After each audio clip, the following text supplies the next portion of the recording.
a contar este momento, entonces empezamos a grabar.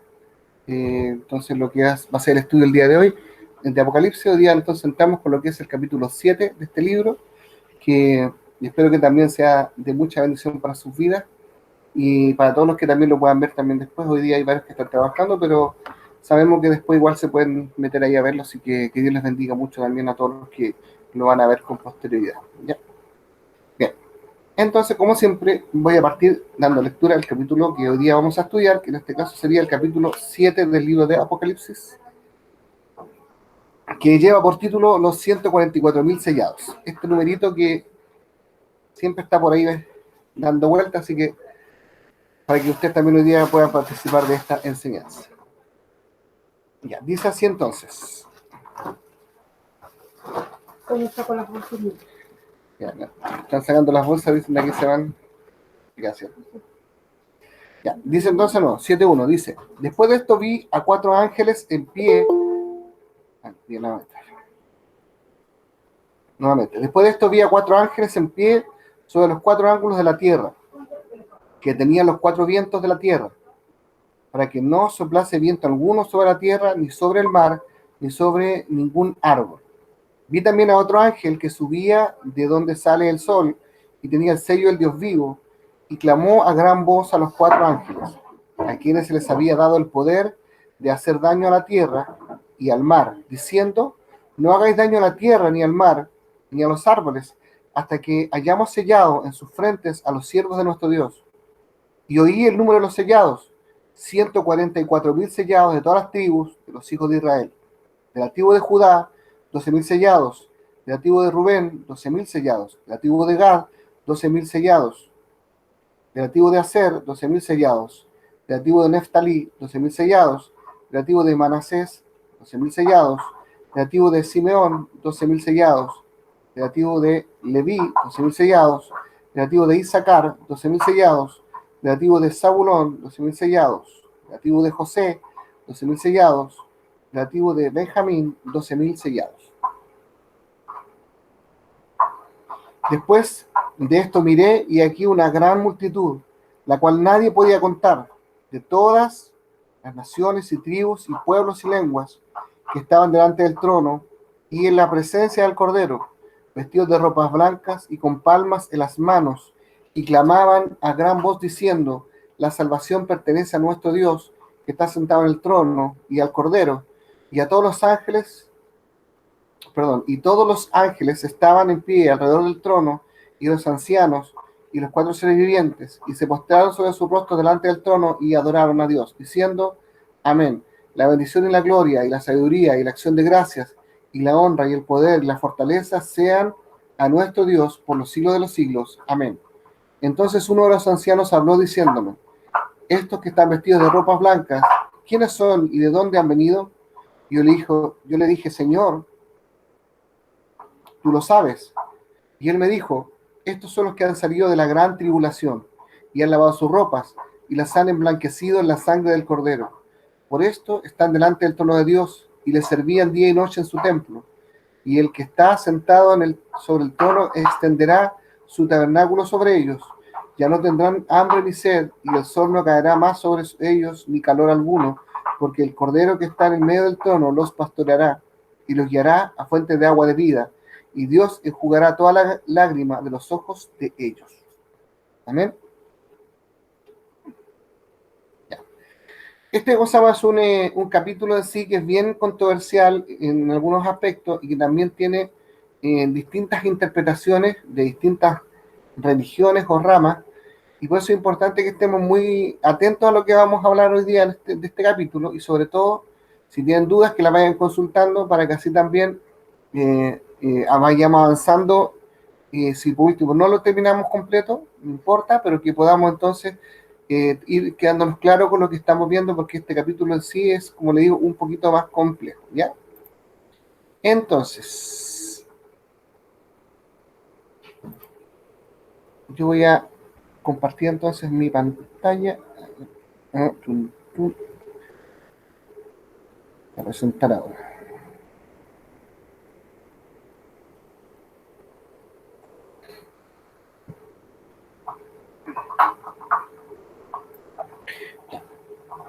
¿Alguien que me confirme el micrófono que están viendo mi pantalla?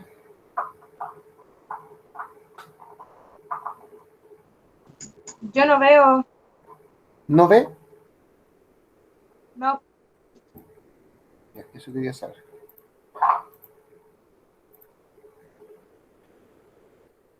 Algo entonces no funcionó.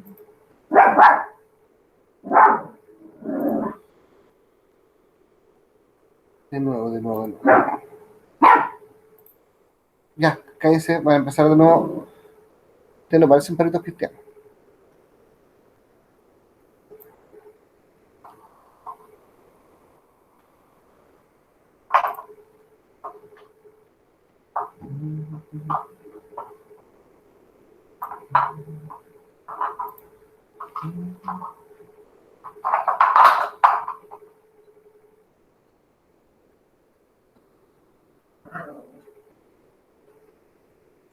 Ahora sí. Ahí sí. Ya. Bien. Bueno, partimos de día entonces, como dije, capítulo 7 de Apocalipsis, sellados para la eternidad. Bien. Esto parte entonces este capítulo con la visión, una visión donde se ven a 4 ángeles en pie, son los 4 ángulos de la tierra, teniendo los 4 vientos de la tierra. Ya, con esto ya partimos de forma controversial de inmediato. ¿A alguien se le ocurre por qué esto es controversial? Si pueden hablar hoy día con los micrófonos, estamos todo bien porque quedamos poquito, no se va a acoplar, así que no se preocupen. ¿Por qué puede ser controversial desde esto? Cuando dice 4 ángeles en pie sobre los 4 ángulos de la tierra, detienen los 4 vientos de la tierra.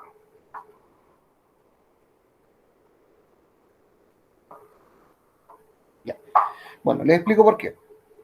Porque hasta el día de hoy hay mucha gente que todavía cree en la teoría de la tierra plana. Y entonces se afirman incluso en este versículo para decir que entonces la Biblia está diciendo literalmente que la tierra tiene 4 extremos y por lo tanto sería plana. Y entonces lo que está diciendo entonces en el versículo sería que hay un ángel en cada uno de los extremos de la tierra, como si fuese una mesa, como cuando uno ve, por ejemplo, un mapa desplegado del mundo así en, digamos, sobre una hoja, algo así.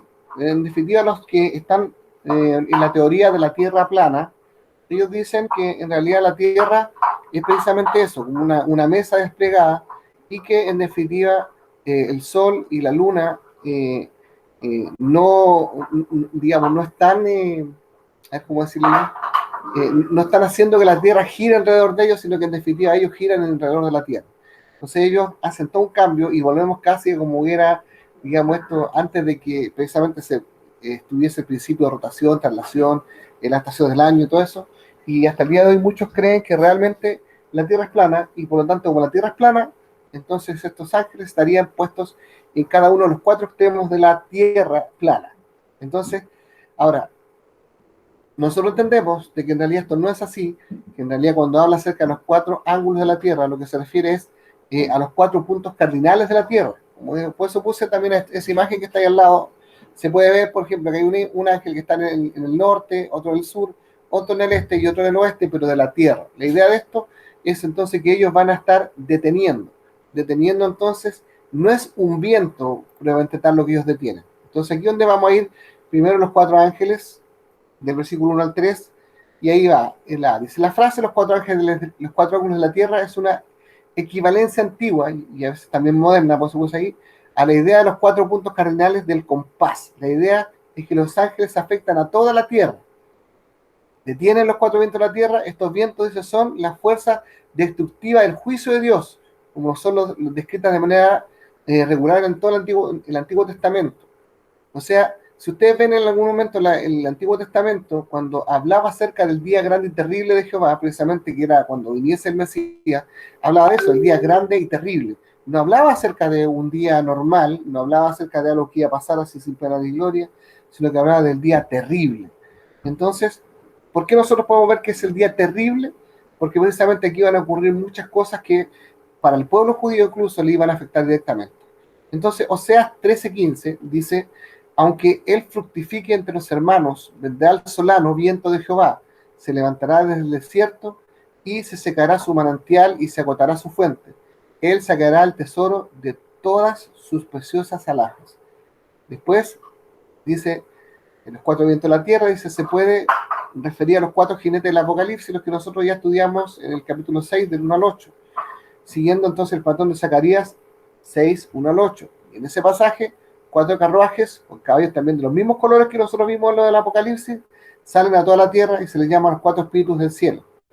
Nosotros también sabemos que en la Biblia se usa la palabra también, por ejemplo, de hebrea, ruach, que también se traduce como viento, y en el Nuevo Testamento incluso, que aquí no está, pero recuerden que también la palabra espíritu también se usa con el término neuma, y el neuma precisamente también habla acerca de viento. Entonces, cuando habla acerca de que deben de tener los cuatro vientos de la tierra, entonces también entonces se da a entender que, la visión de estos cuatro ángeles precisamente era detener a estas cuatro fuerzas destructoras que precisamente fueron enviadas sobre la tierra y que vemos nosotros en Apocalipsis capítulo 6. ¿Se entiende la idea?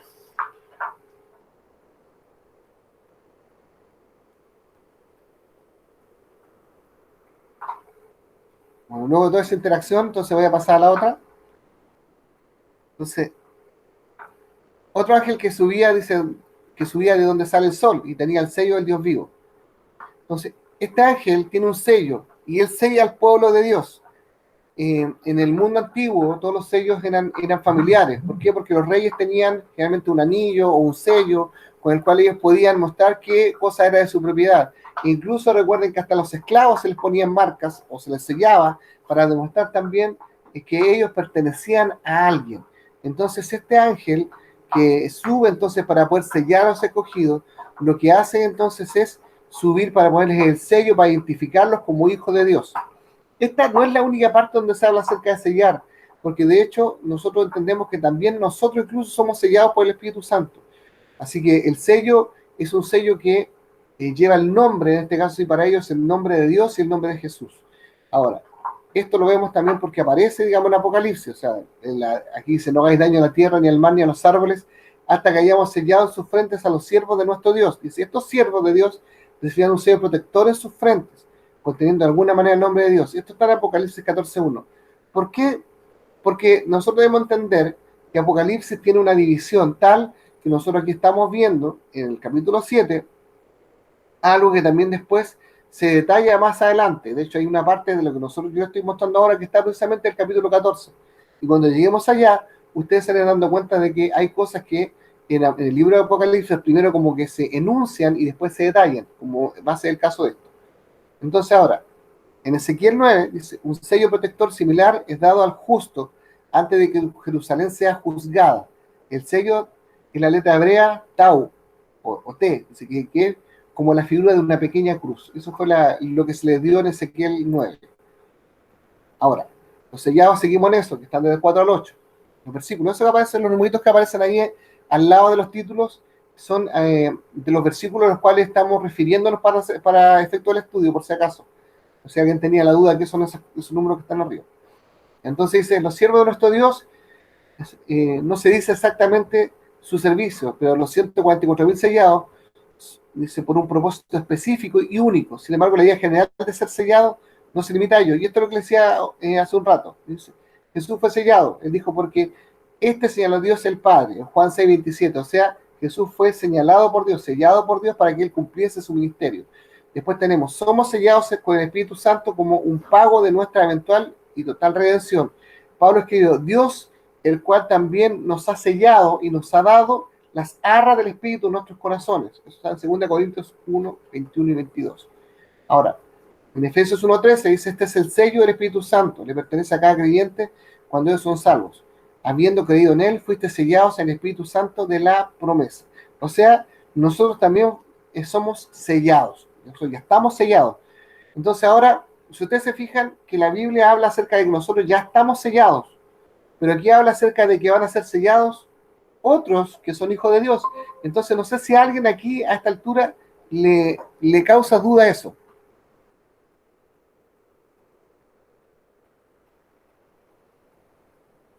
¿No a nadie?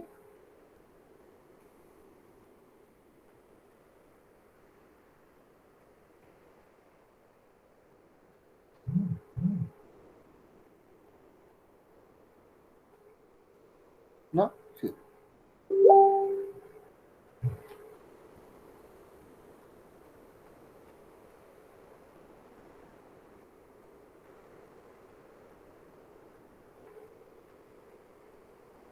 Matucci preguntándose de estudio.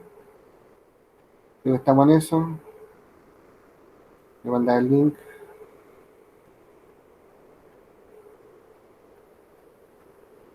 Ahí está el link. Ya.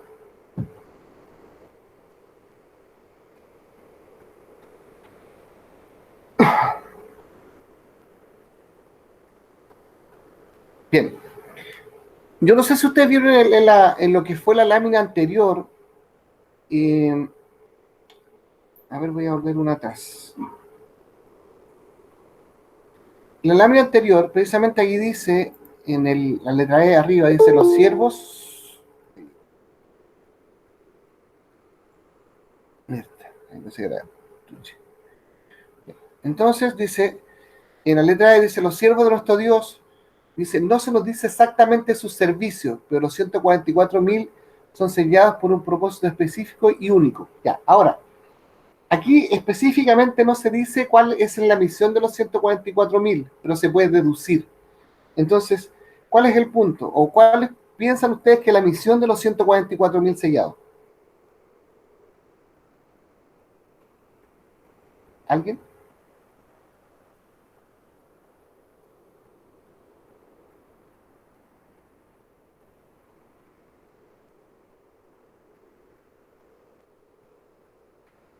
¿No?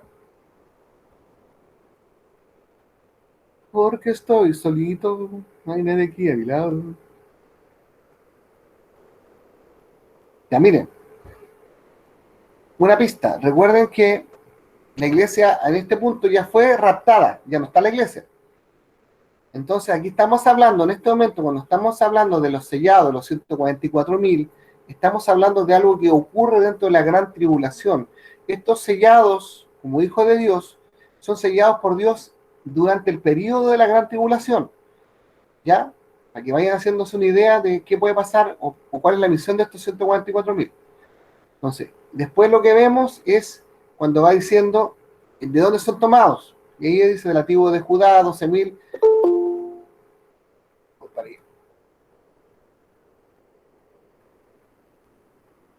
Ya, entonces, ¿qué dice? De la tribu de Judá, 12.000 sellados. Dice, esta es su identificación específica. Entonces, nombra cada una de las tribus de las cuales se sacan 12.000 que van a ser sellados. Ahora, ¿esto por qué es tan importante? Porque hoy día en Israel no hay como fue en el tiempo, digamos, del Antiguo Testamento, una idea clara de quién es de cada tribu. O sea, hoy día se identifican todos como judíos, pero ellos mismos no saben a cuál de las tribus pertenecen. Entonces, porque todo lo que era el linaje se perdió con el tema de esto de que Israel fue destruida varias veces, como nación me refiero, e incluso también con lo del holocausto y muchas otras cosas que fueron esparcidos por el mundo. Entonces muchos perdieron cuál era la raíz realmente de qué tribu pertenecían. Pero sin embargo, lo que la Biblia nos dice es que cuando venga este tiempo del sellamiento, estos 144.000 serán sellados por Dios, pero Dios sí sabrá de qué tribus son ellos. Y en definitiva los apartará por tribus. ¿Ya? Entonces, la omisión de la tribu de Dan. Esto es importante, miren, hay dos tribus que dentro del esquema, cuando yo leí, hay dos tribus de que no aparecen. Y una es la tribu de Dan y otra es la tribu de Efraín. Esas dos tribus no aparecen dentro del listado de los 144.000 sellados. Entonces, no sé si alguien se dio cuenta cuando leí, lo más probable es que no, porque no estamos siempre poniendo atención en eso, pero hay una misión de ellos, de esas dos tribus. Y en reemplazo, por ejemplo, aparece la tribu de José. Y José, todos sabemos que José no era una de las tribus, sino que sus hijos eran parte de estas tribus, precisamente Efraín y Manasés. Entonces, pero aquí nosotros vemos de que precisamente se omite a Efraín. Y bueno, aquí está un poco la explicación de esto, es decir, la omisión de la tribu de Dan. Dice, ¿por qué Dan es dejado fuera? Entonces, algunos piensan que es porque Dan es la tribu de donde va a venir el anticristo. O sea, basado en Daniel 77 y en Jeremías 8:16. Entonces dice, puede, o puede que no sea el caso. Dice, pero sin duda fue la tribu que introdujo la idolatría a Israel. O sea, la primera tribu que realmente introdujo la idolatría, que nosotros podemos ver en Génesis 41:17 y en Jueces 18:30, fue la tribu de Dan. Entonces, por lo mismo, se entiende que una de las razones por las cuales podría entonces no aparecer la tribu de Dan en el listado, precisamente es porque participó en traer la idolatría a Israel. Ahora, nosotros podemos ver que precisamente si hay una redención para la tribu de Dan. ¿Por qué? Porque está también, se nombra en Ezequiel 48 y se nombra también dentro del rol milenial, o sea, cuando esté el reinado del Mesías, del milenio, ahí sí aparece nuevamente la tribu de Dan. Entonces se puede entender de que a pesar de que aquí no aparece, después sí la tribu de Dan es redimida, digamos, para el reinado del milenio. Ahora, lo otro que no aparece es la tribu de Efraín. Y ahí la tribu de esta tribu dice, es mencionada, pero solo indirectamente. ¿Por qué? Porque lo que se nombra la tribu de José. Pero como le dije yo, José estaba representado con dos tribus, Efraín y Manasés. Ahora, ¿por qué José, que era uno solamente de los hijos del patriarca Jacob, aparece con dos tribus que son Efraín y Manasés? ¿Por qué, si en realidad ellos eran 12, y si se nombran a dos, a Efraín y Manasés, y con eso serían 13? ¿Por qué esto es así? ¿Alguien me puede responder eso?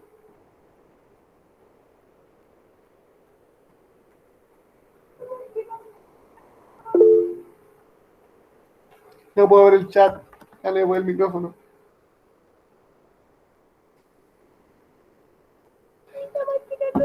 No, Ah, no escuché. dije que no. ¿No qué? Ah, no te pueden decir. ¿A alguien se le ocurre por qué, si eran 12 y precisamente eran 12 tribus, las tribus de Israel, José aparece con dos nombres que sería, o sea, aportando con dos tribus, que sería la tribu de Efraín y la tribu de Manasés? ¿Alguien?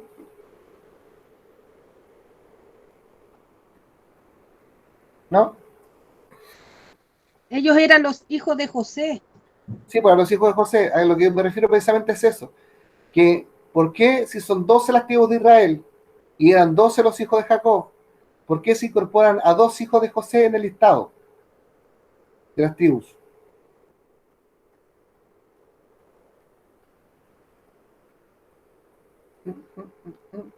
¿Puede ser por el significado de sus nombres? No. Lo leí, pero se me olvidó. A ver, recuerden que en realidad no son 12, sino que son 13. ¿Por qué? Porque recuerden que hay una tribu que no recibió terreno, no recibió un terreno donde estar. ¿Por qué? Porque su real herencia iba a ser el sacerdocio. Esa tribu es la tribu de Leví. Entonces, Leví, que es uno de los hijos de Jacob, él no es mencionado y se menciona a dos hijos de Jacob, perdón, a dos hijos de José, precisamente porque Leví no iba a tener participación en las tierras, sino que Leví iba a ser quien iba a llevar como herencia el sacerdocio. Y ellos iban a vivir en todas las tribus, en los territorios de todas las tribus, pero en definitiva con una herencia que iba a ser espiritual, no física. ¿Ya? Eso. Bien. Entonces, el desprecio de la tribu de Efraín, dice, esta tribu es mencionada, pero sola de forma indirecta, cuando dijimos la tribu de José, es mencionada ahí. Pero José era representado entonces por los tribus que eran Efraín y Manasés. Y ya que la tribu de Manasés sí es mencionada, por eliminación entonces la tribu de José tiene que ser Efraín, quien está en la lista, pero no por nombre. Entonces dice, ¿por qué fue menospreciado Efraín? Precisamente por lo mismo que Dan, porque Efraín fue otro también de los que estuvo asociado a la idolatría, en Oseas 4:17. Entonces, para que ustedes vean de que en realidad también hubo un juicio para ellos por este tema. Ahora, ¿quiénes son los 144.000? Nuevamente estamos en el versículo 4 al 8. Dice, y aquí muchos grupos diferentes dice, han reclamado ser estos 144.000. Por ejemplo, los testigos de Jehová. Ellos dijeron que cuando partió esto, un poco para que ustedes hagan la idea, cuando partieron los testigos de Jehová, ellos dijeron que ellos eran los que estaban siendo sellados y ellos estaban siendo, en definitiva, apartados para cuando ya viniera entonces el fin del tiempo, el apocalipsis, y en definitiva ellos iban a ser el número de los 144.000. El problema surgió que en un momento ellos pasaron a ser más de 144.000, pues entonces ya no podían ser simplemente 144.000 los testigos de Jehová. Entonces ahora ellos lo que dicen que 144.000 son el grupo selecto de testigos de Jehová que irán al cielo, pero los otros demás también se salvan, pero en definitiva ya de una visión diferente. Entonces, eso para que ustedes vean cómo los grupos sectarios generalmente van cambiando sobre la marcha sus propias enseñanzas para ir adaptándose a las cosas que les van pasando en el camino. Ahora, la mayoría de todos los eruditos bíblicos sí entienden que estos 144.000 como la iglesia de los judíos convertidos. O sea, ¿qué quiere decir? Que estos 144.000 van a ser de aquellos que judíos que creen en ¿quién? Creen en Jesucristo. Ellos no esperan un nuevo Mesías, sino que son ellos quienes entienden que el Mesías ya vino y se llama Jesús. Y entonces, por eso es que ellos aún siguen siendo identificados como israelitas, pero ellos serán judíos que estarán, digamos, que aceptarán a Jesucristo, pero en la gran tribulación. Recordemos que hoy día hay hartos judíos que hoy día también están aceptando a Cristo, pero sin embargo ya son parte de la iglesia. Entonces el día cuando Jesús venga por su iglesia, ellos también van a ser arrebatados. Entonces, ¿cuál es el punto de estos 144.000? El punto de ellos es que en definitiva van a ser personas que están siendo apartadas también por Dios, pero que en definitiva ellos van a ser apartados para que ellos cumplan un propósito muy, muy importante aquí en la tierra. ¿Ya? Entonces, ya sabemos que estos 144.000 son judíos y que son entonces de las tribus de Israel. Ahora, es un asunto importante, dice, quiénes son ellos, ¿viste? Si estos son un símbolo, ¿por qué? Porque hay algunos que también dicen de que los 144.000 sellados no son realmente judíos, ni son realmente gente que se coja en ese tiempo, sino que en realidad estos son solamente un símbolo de la iglesia.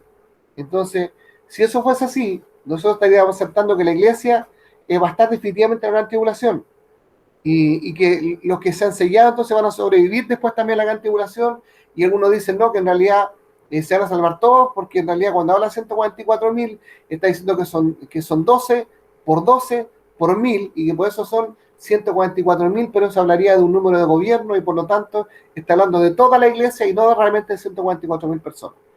Ahora, esa suena bonito como explicación, pero en realidad no cuadra con lo que nosotros estamos habituados para poder hacer estudios bíblicos, porque en definitiva el número que nosotros vemos acá en el Apocalipsis es un número taxativo, real. Está hablando de 144.000 personas que son selladas y son apartadas. Entonces nosotros no podemos llevar tan lejos la interpretación como para decir no, que esto representa 12 por 12 por 1000, y en definitiva esto representa a toda la iglesia, porque no tiene ningún sostén, menos pensando es que en definitiva, según lo que dice también Tesalonicenses, que hemos visto nosotros anteriormente, la iglesia a este punto ya fue raptada, no está. Entonces es imposible que una iglesia que ya fue raptada, entonces pueda estar sellada durante el periodo de la gran tribulación.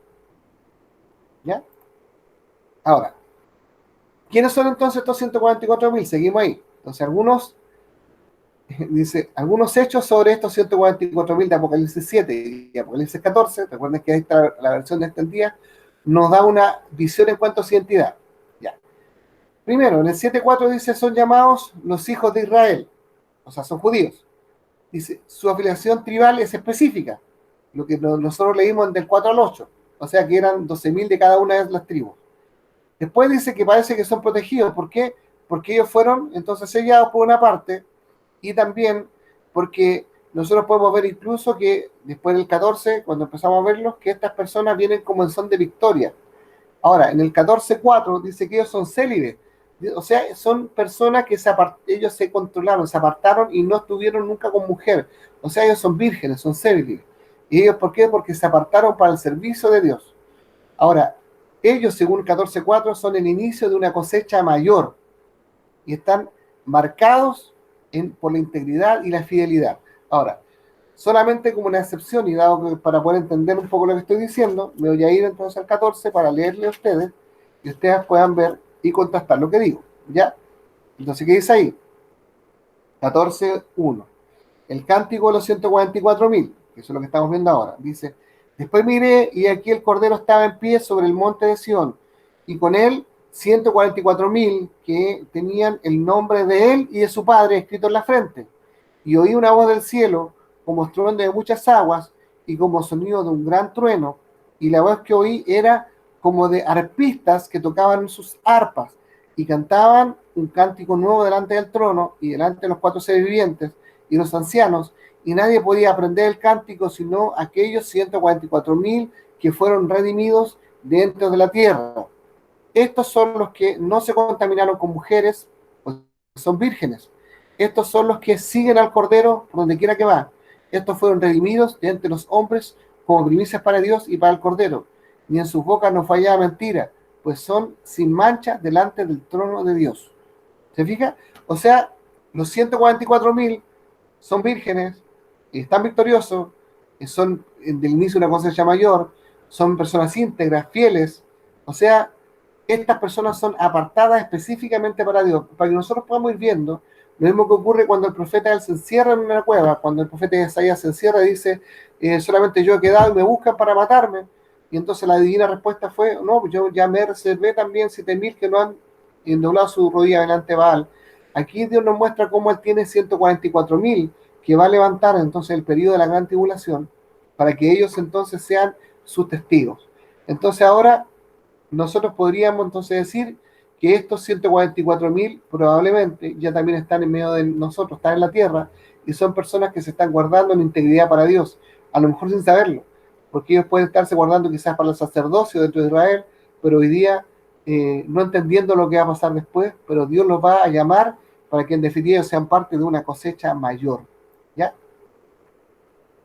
Ahora, junto entonces con estos hechos, es difícil decir que entonces estos 144.000 son una imagen simbólica de Cristo, porque de acuerdo a lo mismo que yo leí recién, ya son tantas las señales y tantas las cosas que ellos tienen que cumplir que ya difícilmente podríamos estar hablando de una imagen simbólica, sino que lo que estamos hablando es de gente real y que va a ser llamada por Dios. Ahora, Israel, dice, es un término que nunca se aplica específicamente a la iglesia del Nuevo Testamento. Recuerden porque hablamos en el capítulo 7 precisamente que ellos eran de Israel, específicamente. Y la iglesia no se topa, o el Nuevo Testamento no la trata nunca como Israel, sí en el Antiguo Testamento al pueblo de Dios. Entonces, y nunca, por cualquier cristiano, hasta el año 160 después de Cristo. O sea, en definitiva, nunca se ha asociado a la iglesia cristiana o evangélica con el significado de decir que son de Israel, como aquí sí se dice dentro de esta descripción de estos 144.000. Ahora, la afiliación tribal es enfática, o sea, se dice claramente que ellos son israelitas porque incluso se dice hasta de qué tribu pertenecen, y estas tribus son conocidas por Dios. Entonces, bueno, ¿por qué? Ya le dije antes, ¿por qué ya era que solamente Dios conocía su afiliación tribal? Ahora, perdón, es difícil entonces el imaginar que toda la iglesia sobreviviendo a través de la tribulación sin que haya martirio y el permanecer célibe durante el periodo, algo dice que no era requerido de la iglesia como un todo. O sea, en definitiva es difícil pensar que va a venir la gran tribulación y en la gran tribulación Dios marca a la iglesia para que a la iglesia no le pase nada, no sufra, no tenga ningún daño, no haya ningún mártir y que en definitiva también ninguno de ellos tenga ninguna relación sexual, o sea, estén célibes durante este periodo. Y cuando en realidad a la iglesia nunca se le exigió estar célibe. De hecho, Pablo, y es lo que está ahí en 1 Corintios 7, 1:6, cuando habla acerca del matrimonio, Pablo dice que a él le gustaría que ojalá todos fueran célibes, dice, pero por causa entonces también de que no se estén quemando, él mejor prefiere que se casen. Pero él nunca, ni en ninguna parte del Nuevo Testamento, se exigió que la iglesia que fueran célibes o que fueran vírgenes hasta cuando Dios viniera. Eso nunca fue así. Entonces, difícilmente podríamos encontrarnos entonces con una iglesia que esté para el periodo de la gran tribulación siendo célibe esperando a Cristo, porque eso no es así. Ahora, si los 144.000 fuesen un símbolo de toda la iglesia, o sea, ¿de qué mayor inicio va a ser una cosecha? Porque aquí es donde viene el tema. Si ustedes se fijan, cuando yo leí lo que era el capítulo 14 de Apocalipsis, lo que dice ahí es que ellos son el principio de algo mayor, de una cosecha mayor. O sea, lo que está diciendo es que estos 144.000 van a ser evangelistas, por así decirlo. Ellos van a anunciar acerca de Cristo, pero ¿cuándo? Cuando ya Cristo arrebató su iglesia. O sea, estamos hablando de que durante el periodo de la gran tribulación va a haber una gran cosecha de almas, pero esa gran cosecha de almas, que va a ser una gran multitud, en definitiva va a ser unas personas que van a creer, pero van a creer después de que ya en definitiva la iglesia fue arrebatada. muchos de los ministros avergonzados van a estar ahí.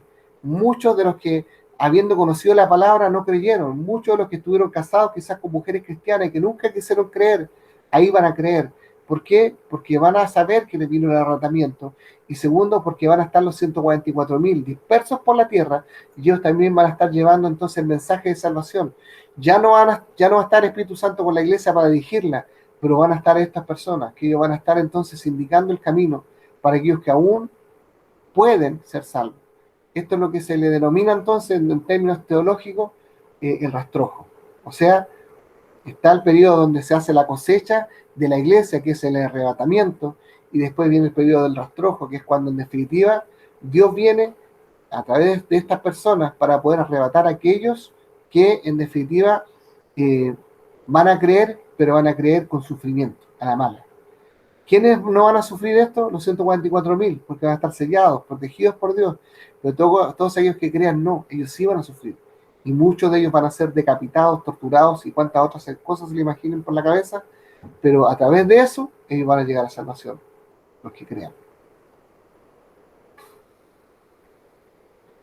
Entonces es mejor ver, como yo dije, a estos 144.000 como judíos escogidos específicamente, los cuales quedan en Jesús, sellados para protección a través de la tribulación como una señal, que es lo que les decía recién. Y ellos van a ser primicia de la cosecha de la salvación de Israel. Recordemos entonces Romanos 11.1, Romanos 11.26. Cuando hablamos acerca de este capítulo de Romanos, estamos hablando acerca de que Pablo decía que nosotros no debíamos tener en menos a Israel, porque nosotros estábamos siendo salvos a causa de la ceguera de ellos, a causa de la dureza de la cabeza de ellos, del corazón de ellos, pero que cuando se cumpliera el tiempo de los gentiles, entonces todo Israel sería salvo. Entonces, cuando habla acerca de que todo Israel sería salvo, lo estamos hablando en términos de que, en definitiva, Dios va a permitir que su pueblo entienda que ellos recibieron en un principio al anticristo, pensando que era el Mesías, pero después le va a abrir los ojos para que ellos puedan entender, a través de estos 144.000, que la salvación no venía por el anticristo, sino que venía acerca de Jesucristo. Y entonces, el pueblo de Israel será salvo. ¿Ya? Entonces, no son entonces apropiadamente una parte de la iglesia. ¿Por qué? Porque el arrepentimiento vino muy tarde para eso. No sé si vamos a entender, pero ¿por qué ellos no son parte de la iglesia? Porque la iglesia ya fue arrebatada. Y entonces ahora, ¿cuándo ellos se arrepienten? Se arrepienten cuando ven los hechos consumados. La iglesia ya fue arrebatada. Dios pone a los 144.000 sellados para que hablen acerca de que la iglesia ya está con el Señor, para que hablen acerca del anticristo, para que hablen acerca del cumplimiento de todas las cosas. Y entonces van a creer como Tomás, van a creer porque vieron, pero no van a creer realmente solamente porque se les predicó. Recuerden que nosotros, una de las cosas que identifica a la iglesia y que nosotros no vimos y creímos. En cambio, lo que le va a identificar a estos es que estos van a creer, pero porque vieron. ¿Me entienden? Entonces, ellos son una especie de cuerpo suplementario, cercano y precioso para Cristo, pero hecho después de la iglesia ha terminado su curso. Entonces, ustedes se dan cuenta, la iglesia se denomina la esposa del Cordero, pero sin embargo a esto se les denomina los sirvientes de Dios. Entonces tiene una denominación diferente. La gran multitud, en 9 y 10, entonces dice una gran multitud, la cual nadie podía contar, de todas naciones y tribus y pueblos y lenguas. La diversidad aquí es evidencia entonces de que la gran comisión será cumplida antes del fin, como lo prometió Jesús. ¿Se acuerdan que Jesús precisamente en la gran comisión él dijo que en definitiva el evangelio iba a ser predicado a toda criatura, de todo aquel que viviera sea salvo y eso? Bueno, esto se va a cumplir precisamente en el periodo de la gran tribulación. Y por lo tanto, entonces allí donde se va a llevar entonces también la cosecha de almas más grande de la historia.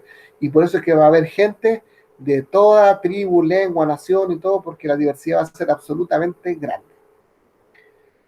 Entonces, debido a que Juan entonces sabía que ellos venían de diferentes naciones y tribus y pueblo y lengua, entonces sabremos entonces que habrá diferencias entre el pueblo que está en el cielo y la minoría de los que hay en la tierra. O sea, seremos individuos. O sea, podremos conocernos. Si tú te fuiste arrebatado con el Señor al principio en la iglesia y después hay otro que se convirtió a través del sufrimiento porque, no sé, lo decapitaron, cuando llegue entonces al cielo y nos juntemos, o cuando vengamos con Cristo a la tierra, digamos, nos juntemos, al ser que no sea la opción, lo que va a pasar es que en definitiva nosotros vamos a poder conocernos, decir, oh, mira, Juanito Los Palotes, no lo fuiste con la iglesia, pero aquí está y ahora, tuviste que sufrir, viste, de puro caerse palo, pero qué bueno que pueda haberte.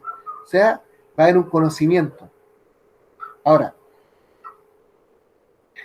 supongo que cuando él los miró, él podía saber de dónde venían. O sea, hay individualidad en el cielo, depende de ellos. Cada semilla tendrá su propio cuerpo. No se sentarán en el cielo tres patriarcas desconocidos, sino Abraham, tú lo conocerás, o sea, nosotros vamos a conocer a Abraham, Isaac, a Jacob. O sea, nosotros vamos allá al cielo a entender quiénes son los demás que están ahí. O sea, van a haber personas que quizás se van a agrupar, digamos, por lugar de origen y todo eso. Entonces, esto lo dice Spurgeon. Ahora, ¿quién es Spurgeon? ¿Alguien sabe quién es Spurgeon? Yo creo que a lo mejor es difícil que sepan. Bueno, mejor lo digo. Spurgeon es un predicador de Inglaterra, es un predicador inglés de la era del 1800. Él es uno de los predicadores más importantes que han habido en la humanidad. O sea, de hecho, a Spurgeon se le atribuye más de 3.000 libros, 300, perdón, más de 300 libros de solo predicación y cosas por el estilo. De hecho, Spurgeon, él partió como un predicador dentro de de hecho él no tenía estudios formales, digamos, de teología como un título, pero él era autodidacta y de hecho él empezó con una iglesia pequeñita, digamos, como una parte de vida campesina, y fue invitado a predicar a una de las iglesias más importantes que habían digamos, en Inglaterra, en Londres. Y Spurgeon fue entonces allí tan elocuente en su predicación que las personas de esa iglesia le pidieron que se quedara por 6 meses para estar con ellos. Él pensó que no le iban a aguantar tanto tiempo y dijo, no, me hagan 3 meses, no. Pero al final se quedó para siempre ahí. De hecho, después llegó a ser el pastor principal de ahí, de Londres, y de hecho después él tuvo una iglesia de más de 6.000 personas, y después distintas otras iglesias que se abrieron, digamos, por toda Inglaterra. O sea, Spurgeon es un hombre emblemático dentro del cristianismo a nivel mundial, y bueno, y él es uno de los que, entonces, él también está dentro de estas descripciones, cosa que estaba viendo aquí. Yo también fui para el otro lado. Ahí era. Dentro de esta descripción, entonces, son de algunas de las cosas que Spurgeon, entonces, él dice precisamente acerca del estudio de la escritura. Para que ustedes, cuando dicen ahí que dice Spurgeon, sepan que es por eso, porque en realidad esta es una cita de Spurgeon. Bien. Estaban delante del trono, dice, y en la presencia del Cordero. Y de nuevo, Juan ve todo en el cielo en referencia al trono de Dios. Este es un asunto peculiar de su alegría, que Dios está sobre el trono, que Él está sentado en ella, y que Él reina sobre todas las cosas, y todas las cosas cumplen sus órdenes. El pensamiento central del cielo entonces es la soberanía divina. Nuevamente Spurgeon. Vestidos de ropa blanca. Estos vestidos no solamente nos recuerdan a la justicia de Jesús, que nos cubre, sino también del servicio sacerdotal. Ellos están en la fila para un servicio santo y ordenados de inmediato, ya que utilizan ropas blancas, aptas para el servicio sacerdotal. También lo dice Spurgeon. Las palmas entonces nos recuerdan la entrada triunfal de Jesús a Jerusalén, en Juan 12, 16, donde Jesús también fue alabado como Salvador y Rey. La palabra Hosana significa salve. Entonces las palmas eran emblemas de victoria. Esto lo sabemos, en la antigüedad siempre las palmas eran un emblema de victoria. Entonces muestra a esta gran multitud celebrando una gran victoria. La palma, la insignia del triunfo, indica ciertamente un conflicto y conquista, de la manera que la tierra y las palmas no serían dadas si no hubiera victoria. Entonces podemos concluir que el Señor no distribuiría el premio a menos que haya una guerra y victoria precedida. Del mismo hecho que el glorificado lleva palmas, podemos inferir que ellos no llegaron de camas de flojera o jardines de placer, sino que ellos soportaron severidad y a hombres entrenados para la guerra. Entonces Spurgeon habla acerca de que estos no llegaron por estar cómodamente con palmas y vestidos de ropa blanca, sino que ellos llegaron ahí precisamente a través de la guerra, el sufrimiento, a través de haber luchado por conseguir ese lugar. Entonces eso es lo que dice Spurgeon. ¿Ya? La salvación entonces se pertenece a nuestro Dios, que está sentado en el trono, y al Cordero, dice, teniendo emblema de justicia, ropas blancas. Ellos adoran a Dios por la salvación. Ellos reconocen que Dios es la fuente de la salvación y nadie más. La salvación no es algo que conseguimos, es algo que Dios nos da. Entonces, algunas veces los creyentes en la tierra toman su salvación como una concesión. Esto no es cierto. En esta gran multitud en el cielo. ¿Ya? La adoración del cielo, 11 y 12. Todos los ángeles y de los ancianos, de los cuatro seres vivientes, adoraron a Dios. Mientras la gran multitud adoraba a Dios, dice, los otros en el cielo fueron obligados a unir sus voces en la alabanza. Todos los seres creados alrededor del trono se reunieron. La bendición y la gloria y la sabiduría y la acción de gracias y la honra y el poder y la fortaleza.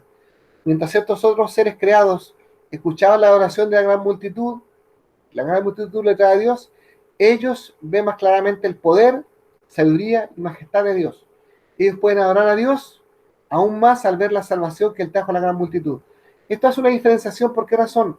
Porque los creados que están en el cielo, ellos nunca experimentaron lo que experimenta el hombre aquí en la tierra. Ellos no experimentaron lo que significaba enfrentarse al pecado, enfrentarse a la ¿cómo se llama esto? La tentación, enfrentarse a todo lo que el hombre enfrenta aquí en la tierra. Entonces, el hombre puede adorar al Señor diciendo entonces que Él es digno de, sí, fue que Él es digno entonces de alabanza, me perdí de la Biblia, perdón. Ya, ahora sí. La bendición, entonces, los que están en la tierra, ellos pueden dar, entonces, bendecir y la gloria, la sabiduría, la acción de gracia, honra, poder, fortaleza, ellos pueden adorar al Señor. ¿Por qué? Porque en definitiva ellos creen que la salvación precisamente viene del Señor. Pero en cambio el ser creado, el que está siempre en el cielo, él solamente puede reconocer que entonces que en Dios están esas cualidades que para ellos siempre han estado, de tener entonces sabiduría, majestad, poder. Ellos pueden ver eso, pero después cuando ellos ven a las grandes multitudes, ven también que anteriormente tuvo la esposa del Cordero, entonces ellos entienden que también hay algo que también es digno de adoración, que es entonces la salvación que viene para el hombre, a través de Dios. ¿Ya? ¿Quién es la gran multitud? Estamos al 13 y 14, dice.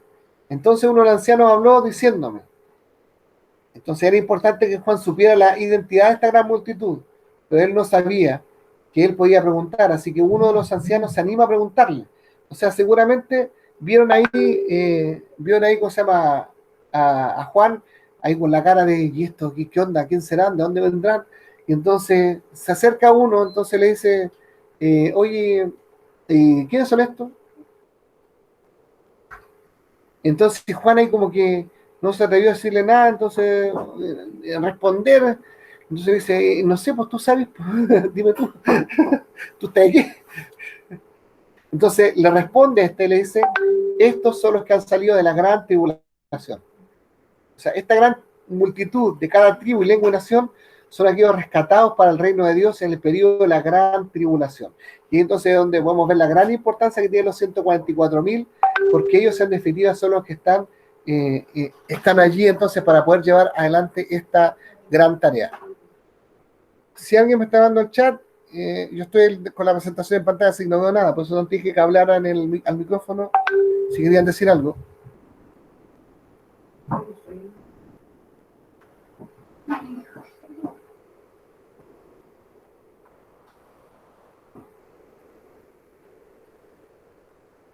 Ya, sigo entonces. No dijo nada, ¿cierto? Sí, está ahí en Zoom.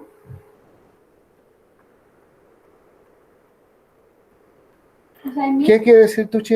Ahí estoy viendo el chat.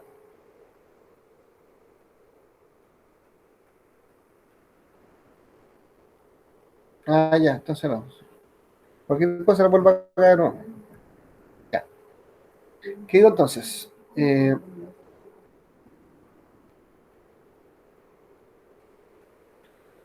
era entonces la gran multitud? Seguimos lo mismo. Si ellos habían tenido problemas en la tierra durante la gran tribulación. En la gramática griega de este pasaje, los es enfático. Este era un tiempo de gran tribulación para esta multitud. Esto ha llevado a muchos a creer que la mayoría, no todos, de estos son mártires de la gran tribulación. De hecho, yo creo que sí es precisamente ellos, muchos son mártires precisamente de ese periodo. Ahora, la presencia de tantos santos de la tribulación es una declaración fuerte de la gracia y la misericordia de Dios. Aún en este tiempo de juicio y de ir a la tierra, muchos son salvos. Y esto es algo que yo en otra oportunidad les he dicho que yo obviamente me quiero ir con el arrebatamiento de la iglesia, pero en definitiva, para los que se queden, aún hay una oportunidad. ¿Cuál oportunidad? La de llegar entonces a la salvación, pero a través del sufrimiento. Y obviamente la posesión no es la misma. El que es arrebatado con la iglesia es parte de la esposa, tiene un lugar especial, un sitial especial, pero en cambio el que es llevado o es salvo en la gran tribulación, estos están para el servicio. Es como un rango diferente. Todos sabemos que tanto en el cielo como en el infierno hay distintos rangos, y en definitiva aquí también de alguna forma se puede ver esto. Ahora, debido a que la gran multitud es mencionada después de los 144.000, muchos han pensado en quiénes son, al menos en parte debido a la obra de estos 144.000 siervos de Dios. Dice, quizás los 144.000 son evangelistas quienes ayudan a cegar esta gran cosecha para el reino durante la gran tribulación. Es lo que les decía antes, que una de las cosas que se piensa esto, que estos 144.000 van a ser fundamentales en la última gran cosecha que entonces ocurrirá durante el periodo de la gran tribulación. ¿Ya? Dice, ¿quiénes son entonces ellos? Seguimos lo mismo. Dice, han lavado sus ropas y las han emblanquecido en la sangre del Cordero. Aquellos salvados en la gran tribulación son salvos de la misma manera que los demás, por la sangre del Cordero. Aún si ellos son martirizados, su martirio no los salva. Solo la obra de Jesús puede lavar y salvar. O sea, en definitiva, si ellos son muertos pero no reconocen a Jesucristo, igualmente no son salvos. ¿Qué hace que ellos puedan ser salvos? El que ellos hayan declarado que Jesucristo es su Salvador. Entonces, si hacer esta declaración los lleva a la muerte, entonces ellos van a ser salvos. Pero en definitiva, la muerte en sí misma no los hace salvos en el periodo de la gran tribulación, sino que la muerte, habiendo aceptado a Jesucristo, eso sí los hace salvos, ¿ya? Para que nosotros entonces podamos entender eso, ¿ya? Spurgeon dice entonces, ellos han lavado sus ropas y las hicieron blancas en la sangre del Cordero. Ninguno de ellos se hizo blanco por medio de sus lágrimas de arrepentimiento, y ninguno por el derramamiento de sangre de toros y cabras. Todos ellos querían un sacrificio vicario, y para ninguno de ellos era efectivo ningún sacrificio, excepto la muerte del Señor Jesucristo. Ellos lavaron sus ropas en la sangre del Cordero.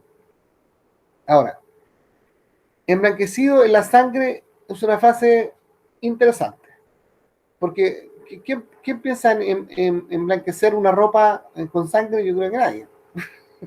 O sea, no pensamos que las cosas sean hechas blancas por la sangre, eso es de cajón, pero la sangre de Jesús nos limpia.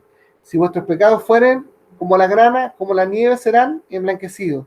Y si fueran rojos como el carmesí, van a ser como blanca lana. Eso dice Isaías 1:18. Entonces nosotros entendemos que nosotros llegamos a ser realmente salvos y llegamos a ser también de ropas blancas. ¿Por qué? Por la sangre del Cordero. Esta es la única ropa que es emblanquecida por sangre. ¿Ya? Lo que hace como es bendecida, 15 y 17.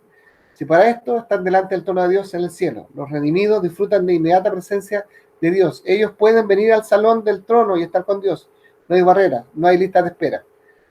Estos santos conocieron la aflicción en la tierra y vencieron sobre ella, pero no fue su aflicción la que los salvó, fue Jesús y su oración de fe con él.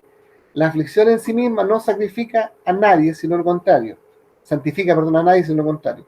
Creo en las aflicciones santificados, pero no en santificaciones, no en santificantes aflicciones, perdón, de Spurgeon nuevamente. Y ahora, dice, les servían de día y noche. Dice, en el cielo los redimidos sirven a Dios. No sabemos exactamente cómo, pero ellos lo hacen. Dice, el cielo no solamente un lugar de descanso de los afanes de la tierra, sino también un lugar de servicio privilegiado. Esto lo dice Walworth. Walworth es un pastor norteamericano, y ya él, ¿cómo se llama? Es una persona que también es muy letrada, por así decirlo, que también entonces tiene mucho que ver con todo lo que son los estudios que tienen que ver con los tiempos del fin también. Así que Walworth es otro nombre para tener en consideración. Ya, se dice. Y el que está sentado sobre el trono extenderá su tabernáculo sobre ellos, en el cielo. Dios extenderá su tabernáculo con su pueblo. Este es el cumplimiento final del gran deseo del rey David en Salmo 27:4. Una cosa he demandado a Jehová, esta buscaré, que esté yo en la casa de Jehová todos los días de mi vida para contemplar la hermosura de Jehová y para inquirir en su templo. El cordero que está en medio del trono los pastoreará. En el cielo los redimidos conocerán el amor cariñoso y el cuidado del Salvador. Y dice, y él los protegerá de cualquier aflicción. Ya no tendrán hambre, sed, el sol no caerá más sobre ellos, ni calor alguno. Él también proveerá sus necesidades, los guiará a fuentes de agua de vida. Entonces, ¿no nos pastoreará Jesús ahora? Sí, pero en el cielo lo será aún más. ¿Ya? ¿Se entiende? O sea, ¿no nos pastorea Jesús ahora? Claro que sí, pero a través del Espíritu Santo. Pero en el cielo va a ser diferente, va a ser como atendido por su propio dueño. Entonces, la verdadera vida cristiana, cuando vivimos cerca de Dios, es el borrador de la vida, de la plena comunicación en lo alto. ¿Ya?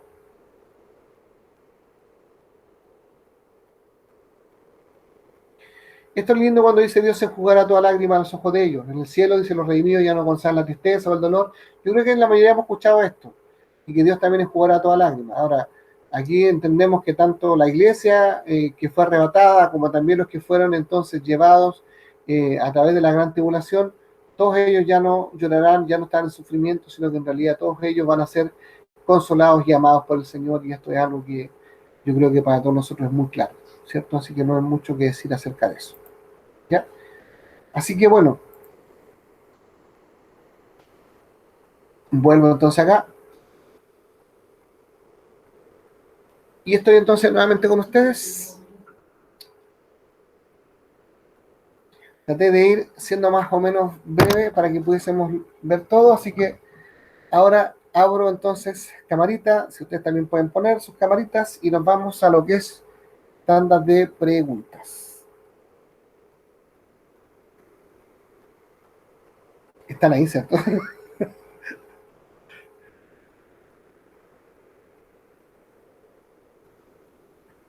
Que alguien decida la vida, por favor.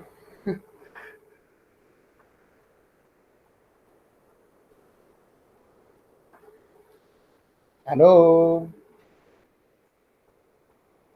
¿Alguien tiene preguntas?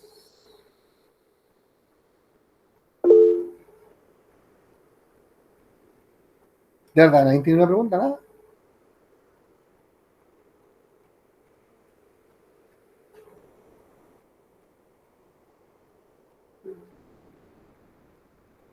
Estamos hablando del libro más complejo de toda la Biblia y nunca tengo una pregunta.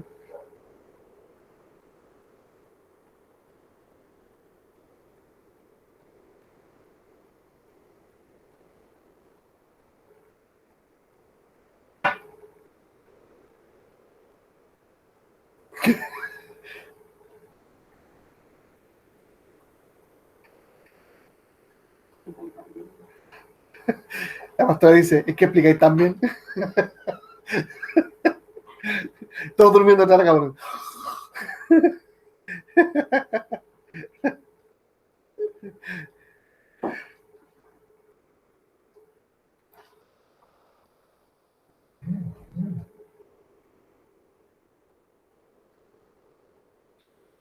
¿Nadie tiene ninguna pregunta? ¿Alguien quiere aportar algo? ¿Alguien quiere por último decir cómo se ha sentido el día de hoy? No sé, algo. Papá, no decirte nada, no me te cizaña, pero creo que nadie te dice.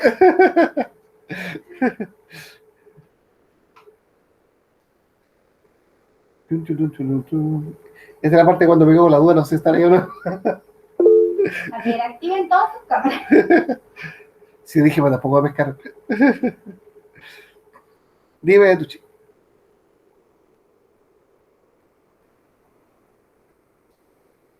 En pudiendo respondo.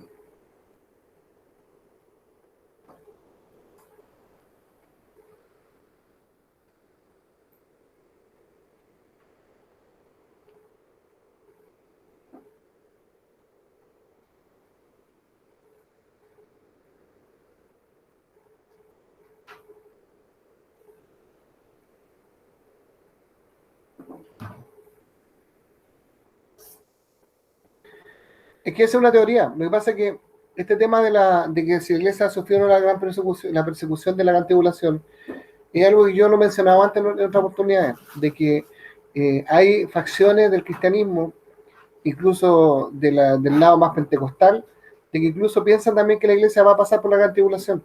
El tema de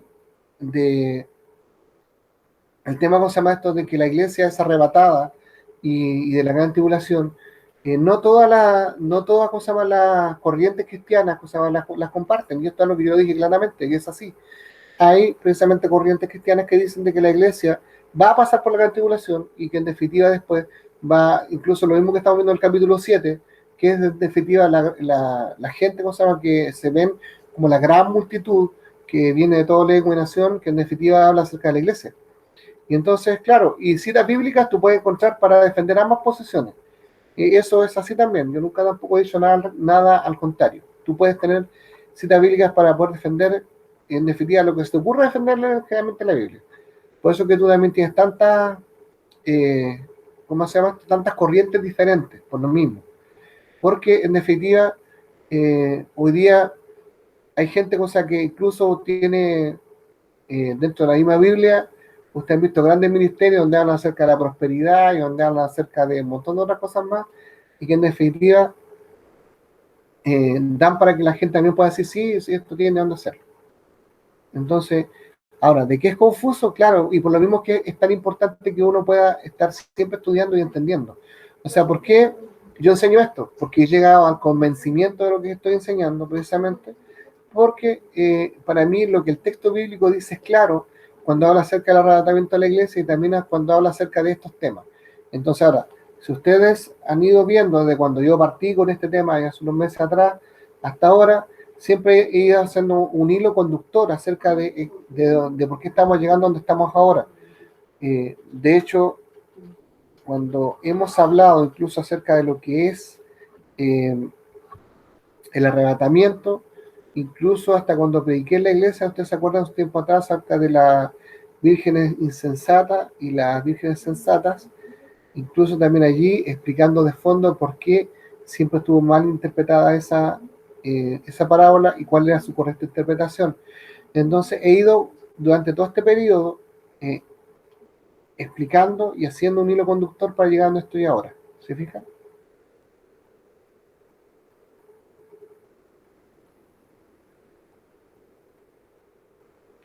¿Cuál estudio? No entiendo de cuál estudio me estás hablando. De todos los que hemos visto para atrás, pues si me preguntas por los que vimos anteriormente, de verdad que tú no estás ahí, por lo que pasa es que están todos en el chat de la iglesia. Lo que pasa es que, bueno, esta es una de las cosas por las cuales usted debería estar en el chat de la iglesia, por más, están todos los estudios ahí. Ya lo voy a ver para mandártelo. ¿Ya? Eso es orgullo, hermano. ¿Cómo se llama esto? Rebeldía. ¿Ya? ¿Alguien tiene alguna pregunta? ¿Alguien tiene algo más que aportar?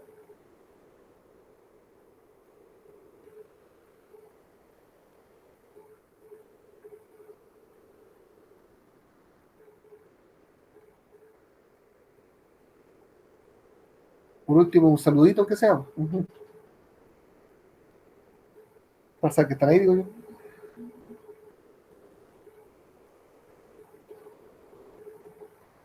¿No? ¿Nadie? Bien. Que nadie tiene nada que decir, nada que aportar. Aparte de Tucci, por supuesto. Bueno, dejo entonces lo que es el estudio, digamos, hasta acá. Así que Dios les bendiga a todos. Y estaré entonces subiéndonos también a lo que es la página web, por los que también estaban atrasados, para que entonces puedan tenerlo ahí y poder entonces irlo siguiendo. Dios les bendiga a todos. Señor, esta hora... ¡Chao, mi pastor! ¡Bendiciones! Ya voy a orar un momento. Señor, esta hora te pido por todos aquellos que hoy día han estado en el estudio, para que tú puedas, Señor, también lo que hoy día he enseñado, Señor, ponerlo en su corazón, en su mente, y que ellos puedan también, Señor, visualizar todo aquello que estamos compartiendo y entenderlo también en el Espíritu. Señor, te pido esta hora que tú les bendigas en el nombre de Jesús. Amén y amén.